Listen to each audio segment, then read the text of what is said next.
નમસ્કાર દર્શક મિત્રો, આપ નિહાળી રહ્યા છો સાઈ ગ્રુપ મીડિયા હાઉસ દ્વારા સંચાલિત નવસારી લાઈવ અને ઝટપટ ન્યૂઝ। નવસારીની અંદર કાલિયાવાડી ખાતે આવેલા જલારામ બાપાના મંદિરની બાજુની જગ્યામાં કાલિયાવાડી કન્યા શાળાના આજરોજ ખાતમુહૂર્તની વિધિ સંપન્ન થઈ। સવારે 9:30 કલાકે રાખવામાં આવેલી આ ખાતમુહૂર્તની વિધિની અંદર ઉદ્ઘાટક તરીકે પરેશ દેસાઈ, પ્રમુખ જિલ્લા પંચાયત નવસારી, સાથે જ રાકેશ દેસાઈ, ધારાસભ્ય નવસારી અને અતિથિ વિશેષ તરીકે ડૉક્ટર અરુણકુમાર અગ્રવાલ ઉપસ્થિત રહેવાના હતા। જોકે અરુણકુમાર અગ્રવાલ કોઈ કારણોસર ઉપસ્થિત નહીં રહી શકતા એમના અન્ય હોદ્દેદારો ત્યાં ઉપસ્થિત રહ્યા હતા અને સાથે જ પાલિકા પ્રમુખ મિનલબેન દેસાઈ, શિક્ષણ સમિતિના ચેરમેન અજયભાઈ દેસાઈ સહિત સ્થાનિક કોર્પોરેટર પરેશભાઈ ઉપસ્થિત રહ્યા હતા અને બાળકોની સાથે મળી અને એમણે ભૂમિપૂજનનું કાર્ય સંપન્ન કર્યું હતું। 10 ઓરડાઓ 1,07,00,000ના ખર્ચે બનવા જઈ રહ્યા છે। તો સાથે જ ભૂતપૂર્વ જે પ્રિન્સિપલ કન્યા શાળાની અંદર ફરજ બજાવી ચૂક્યા હતા એમણે પોતાના પરિવાર તરફથી ખાસ કરીને એમનો બાળક કે જે પોતે પણ એ ધોરણ 1 થી 4 આ કુમાર શાળાની અંદર અભ્યાસ કરી ચૂક્યો હતો અને આજે પોતે એક આઈટી એન્જિનિયરથી પુનાની અંદર વેલસાઇટ જોબ કરી રહ્યા છે। તો ત્યારે પુષ્પાબેન શાહ દ્વારા એને એમના પરિવાર દ્વારા 1,05,003 રૂપિયાનું દાન શાળાને આપવામાં આવ્યું છે। તો એમનું પણ સન્માન કરવામાં આવ્યું હતું। તો આ પ્રસંગે રાકેશભાઈ દેસાઈ શું જણાવી રહ્યા છે, ચાલો આપણે સાંભળીએ। કાલિયાવાડી કન્યા શાળાના નવા મકાન માટે આજે ભૂમિપૂજનની વિધિ સંપન્ન થઈ। આ કાલિયાવાડી કન્યા શાળાના 10 ઓરડાઓ કમ્પાઉન્ડ વોલ સાથે લગભગ 1,07,00,000ના ખર્ચે નવા થવા જઈ રહ્યા છે। આદરણીય મુખ્યપ્રધાન શ્રી ભૂપેન્દ્રભાઈ પટેલ સાહેબ અને આદરણીય વડાપ્રધાન શ્રી નરેન્દ્રભાઈ મોદી સાહેબનું જે સ્વપ્ન છે કે દેશ અને ભારતનું એક પણ ઘરનું દીકરો કે દીકરી શિક્ષણથી વંચિત નહીં રહી જાય અને એ કુટુંબ મુખ્ય પ્રવાહમાં આવે, એ જે નરેન્દ્રભાઈ મોદી સાહેબનું જે સ્વપ્ન છે એને અનુલક્ષીને ગુજરાતના ગામો અને શહેરોમાં દરેક જગ્યાએ આ મકાનો શૈક્ષણિક સંસ્થાઓના જ્યાં જ્યાં જરૂર છે ત્યાં નવા થવા જઈ રહ્યા છે।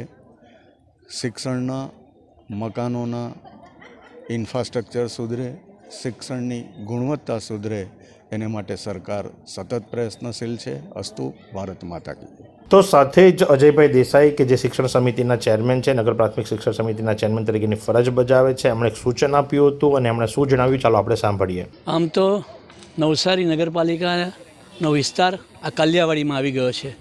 કાલિયાવાડી જ્યારે નવસારી નગરપાલિકાના વિસ્તારમાં આવે છે ત્યારે અમારી જે શિક્ષણ સમિતિ છે તેમાં હજુ સુધી આ સ્કૂલ આવી નથી, પરંતુ અમારી ફરજ એ થઈ પડે છે કે જ્યારે કાલિયાવાડી નવસારી નગરપાલિકા વિસ્તારમાં હોય ત્યારે એની ઉપર ધ્યાન દઈને ધારાસભ્ય જોડે પરામર્શ કરીને એસએસએમાં આ સ્કૂલનું આયોજન કરવામાં આવ્યું છે। એસએસએમાં જે સ્કૂલનું આયોજન કરવામાં આવે છે એની ગુણવત્તા ખૂબ સારી રહે એને માટે ધારાસભ્યોના પ્રયત્નો છે, અમારા પણ પ્રયત્નો એ જ રહે છે। અમારી કમિટી ઉત્તરોત્તર એની અંદર ધ્યાન દઈને વારંવાર મુલાકાત લઈને કોન્ટ્રાક્ટર જોડે પરામર્શ કરીને સુંદર અને સારી શાળા બને અને સુંદર અને સારી શાળા કરતાં બી મજબૂત બને અને એ મકાન વર્ષોના વર્ષો સુધી, જેમ કે અત્યારે નવસારી નગરપાલિકાની અંદર જોઈએ છે તો અમુક મકાનો 100 વર્ષના 100 વર્ષના છે, હજુ પણ અડીખમ છે, તેવી જ રીતે આ સ્કૂલ પણ અડીખમ બને એના માટેના અમારા પ્રયત્નો રહેશે અને અહીંના બાળકોને સુવિધા મળે એ પ્રયત્નો અમારા રહેશે। સૂચનમાં મારું એ સૂચન છે કે જ્યારે એસએસએમાં આ સ્કૂલો બને છે ત્યારે હું એટલું કહેવા માગું છું, મારો આગ્રહ દરેક સ્કૂલની અંદર રહે છે, હું જ્યાં જાઉં છું ત્યાં કહું છું કે ભાઈ જ્યારે આવનાર દિવસોની અંદર સરકારે ફાયર ફાઇટરને માટેની સુવિધાઓ ઊભી કરી છે ત્યારે નીચે ગ્રાઉન્ડ ફ્લોર ઉપર 20,000 લીટરની તો ઓછામાં ઓછી ટાંકી હોવી જ જોઈએ કે જેથી કરીને એ પાણી ઉપર ચઢાવીએ ત્યારે એ પાણીનો ઉપયોગ ફાયર ફાઇટરમાં અને વિદ્યાર્થીઓને મળે અને ખાસ કરીને ઉપર જ્યારે ટાંકી મૂકવામાં આવે છે એના કરતાં ડબલ ટાંકી, એટલે કે ઉપર 10,000 લીટરની હોય તો નીચે 20,000 લીટરની હોવી જોઈએ, કારણ કે એ સ્પેરમાં એક ટાંકી રહેવી જોઈએ।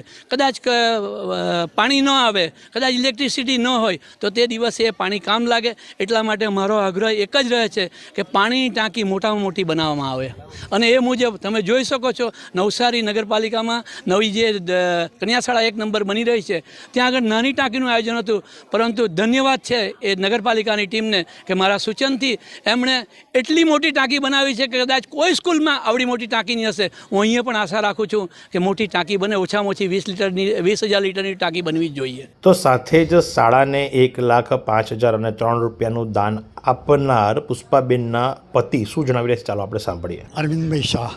આપના પરિવાર તરફથી ખાસ કરીને 1,05,000 અને સમથિંગ 3 રૂપિયાનું દાન આપવામાં આવ્યું. તો શા માટે આ દાન શાળાને આપવામાં આવ્યું અને આ દાન આપવા પાછળનો મુખ્ય હેતુ શું? પ્રથમ તો મારી વાઈફ ધર્મપત્ની પુષ્પાબેન છેલ્લા 37 વર્ષથી આ કાલિયાવાડી મુખ્ય શાળાની અંદર હતા અને પ્રિન્સિપલ તરીકે એ રિટાયર થયા હતા 2009માં. અને એમની એવી ઈચ્છા હતી, અને મારો જે સન છે એ સન પણ શરૂઆતમાં 1 થી 4 ધોરણ સુધી આ જ કુમાર શાળામાં ભણ્યો હતો અને એ અત્યારે સોફ્ટવેર એન્જિનિયર આઈટી પુનાની અંદર છે, ખૂબ આગળ વધી ગયો છે. એટલે શાળાનું ઋણ ચૂકવવા માટે ધર્મપત્ની પુષ્પાની એક ઈચ્છા હતી કે નવી સ્કૂલ જ્યારે બને ત્યારે આપણે એમને દાન સ્કૂલને આપવું, અને એ હેતુથી ધર્મપત્ની પુષ્પાબેને આ સ્કૂલની અંદર 1,05,003નું દાન એમણે આપ્યું છે, ભેટ આપી છે.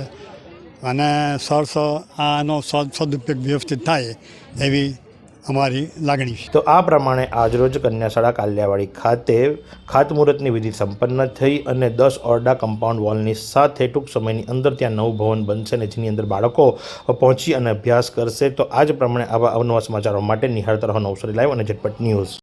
શું તમે શરીરના સાંધાના દુખાવાથી પીડાઈ રહ્યા છો કે પછી તમે કોઈ સ્પોર્ટ્સ ઇન્જરીથી પીડાઈ રહ્યા છો? લકવાની બીમારી બાદની પીડા સહન કરી રહ્યા છો? શું તમને સ્પાઇનલ પ્રોબ્લેમ છે?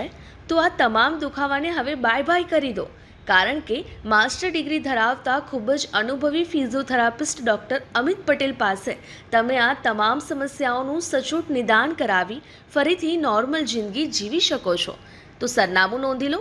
Comprehensive care centre, DD street, library પાસે, અનુરાગ સારીઝની લાઇનમાં, નવસારી.